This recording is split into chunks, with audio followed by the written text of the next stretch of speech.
الحمد للہ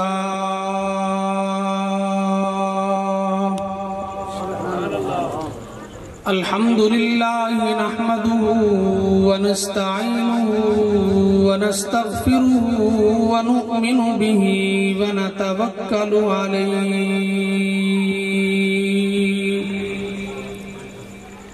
ونعوذ باللہ من شرور انفسنا ومن سیئات اعمالنا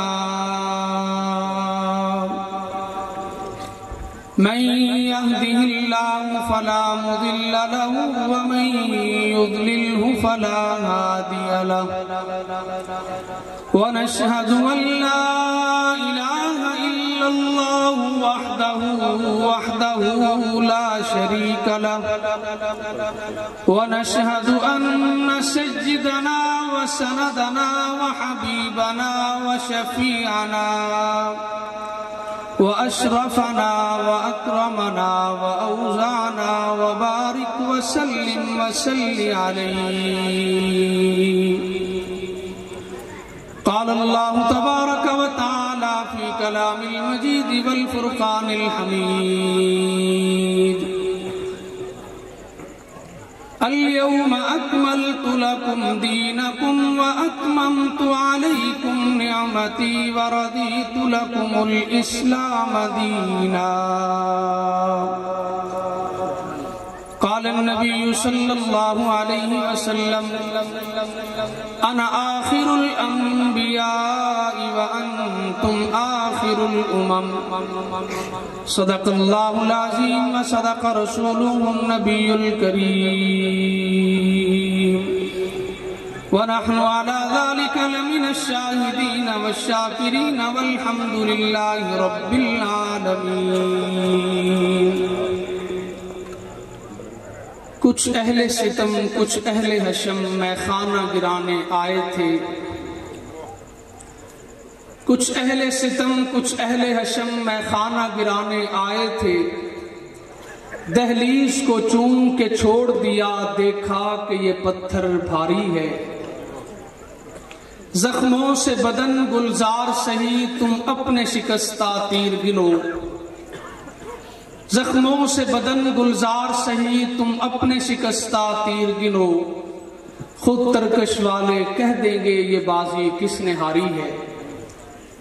میرے انتہائی واجب الاحترام دوستو میرے بزرگوں میرے بھائیوں میرے لیے یہ کسی سعادت اور فخر سے کم نہیں کہ ہماری اس اسٹیج پر سلسلہ قادریہ راستیہ کی اس عظیم خانقاہ کے خانوادہ جہاں حضرت لاہوری حضرت درخواستی اور حضرت رائے پوری رحمہ اللہ تعالی علیہم کا فیض جمع ہوتا ہے حضرت مولانا معین الدین وٹو صاحب اور میرے والد گرامی تشریف فرما ہیں وہ نوجوان جنہوں نے آج یہ محنت کی میں اور آپ نے اس خوبصورت اسٹیج کو دیکھا اس کثیر تعداد میں مجمع دیکھا اور ہر آدمی کہنے لگا کہ جلسہ بڑا کامیاب ہے اس کامیابی کے پیچھے میں اپنے اس یونٹ قاضی والا کے بھائی حق نواز صاحب مولانا رب نواز صاحب قاری عبید اللہ صاحب اور خصوصاً ہمارے ضلع کے اندر پھر سے محافل کے انعقاد کو پروان چڑھانے والے قاری عبد الماجد شاہد صاحب کو دل کی عطا گہرائیوں سے مبارکباد پیش کرتا ہوں میرے دوستو آج کی اس کانفرنس کا عنوان عقیدہ ختم نبوت ہے ختم نبوت یہ لفظ جیسے ہی میرے اور آپ کے سامنے آتا ہے ہمارے ذہن کے اندر ایک خیال اجاگر ہونے لگتا ہے یقیناً یہ کانفرنس یہ جلسہ حضور صلی اللہ علیہ وسلم کی سیرت یا آقا کی ختم نبوت کا جلسہ ہوگا اور جو کوئی آدمی اپنی مصروفیات میں سے وقت نکال کے اس لیے آئے کہ میرے آقا کی بات ہے، میرا ایمان اور عقیدہ ہے، اس جلسے کی طرف اٹھنے والے اس ہر قدم کو اللہ رب العزت اپنی بارگاہ میں قبول فرمائیں گے۔ میرے عزیز دوستو، عقیدہ ختم نبوت 4 ادوار سے گزرنے کے بعد آج میرے اور آپ تک پہنچا ہے۔ پہلا دور، میں نے قرآن کریم کی ایک آیت پڑھی، یہ پہلا دور تکمیل دین کا دور تھا، جس میں اللہ کے نبی حضور صلی اللہ علیہ وسلم نے خود محنت فرمائی۔ دوسرا دور تمکین دین کا دور تھا، جس کے لیے اصحاب محمد نے محنت فرمائی۔ تیسرا دور تفقیہ دین کا دور تھا،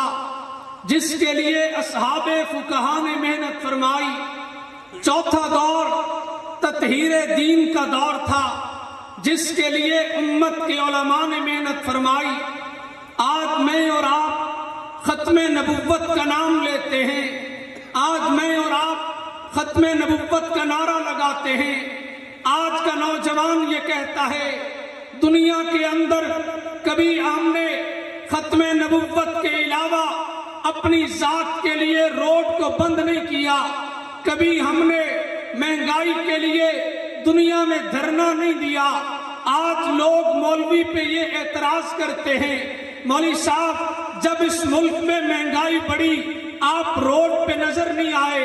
میرے عالم دین سے، میرے قائد سے، میرے مرشد سے سوال کرتے ہیں، اے مولانا صاحب آپ ووٹ مانگنے آئے، آپ نے کچھ ایجنڈے پیش کیے تھے، لیکن آج اس مہنگائی کے دور میں آپ آواز لگانے نہیں آتے۔ یاد رکھو، میرے مولوی نے، میرے عالم نے، اس ملا نے ووٹ لیتے وقت آپ سے سڑک کا وعدہ نہیں کیا تھا، اس مولوی نے آپ سے کسی نالی اور کسی گلی کا وعدہ نہیں کیا تھا، اس نے کسی بجلی کا وعدہ نہیں کیا تھا۔ اسٹیج پر آپ کے علاقہ کے امیدوار مولانا عبد الخالق مہار تشریف فرما ہے، انہوں نے آپ سے وعدہ نہیں کیا تھا آپ مجھے ووٹ دیجئے، بلند کام آپ کریں گے، سفارش کے لیے تھانے میں ہم جائیں گے، ہمارا تم سے وعدہ نہیں تھا۔ میرے دوستو، میرے نبی کا فرمان تھا، العلماء ورثۃ الانبیاء،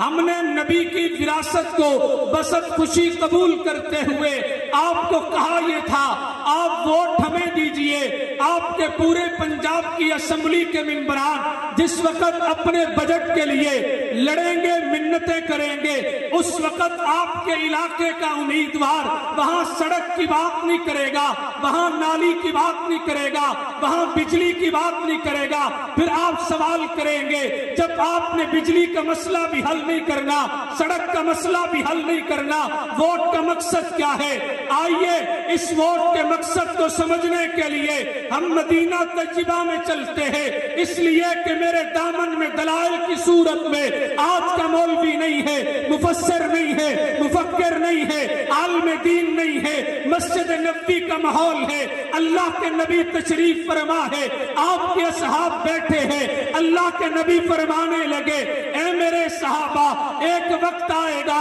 لوگ میرے دین کا نام لیتے وقت اس طرح ڈریں گے، اس طرح گھبرائیں گے جیسے کوئی آدمی اپنے ہاتھ کی ہتھیلی پہ آگ کا شعلہ رکھتا ہے۔ میں نے کہا آج داڑھی رکھنا، آج پگڑی پہنا، آج دین کی بات کرنا، وہی وقت آ چکا ہے۔ اگر مولوی بس میں بیٹھے اعتراض کرتے ہیں یہ ملا ہے، مولوی چوراہے میں بیٹھے اعتراض کرتے ہیں یہ ملا ہے، اس مولوی کو 1 سال کے بعد 1 من گندم دینے والا بھی اس مولوی کو سرے بازار کھڑا کر کے کہتا ہے آپ ہماری گندم پہ اپنے بچوں کو جوان کرتے ہو۔ نہیں نہیں میرے دوست، اس مولوی کا حق بنتا تھا یہ کاروبار کرتا، اس مولوی کا حق بنتا تھا یہ دنیا داری کرتا، اس مولوی کا حق بنتا تھا یہ بھی بازار میں جاتا، لیکن ایک مولوی نے اپنے نبی کو دیکھا، اپنے آقا کو دیکھا، ساقی کوثر کو دیکھا،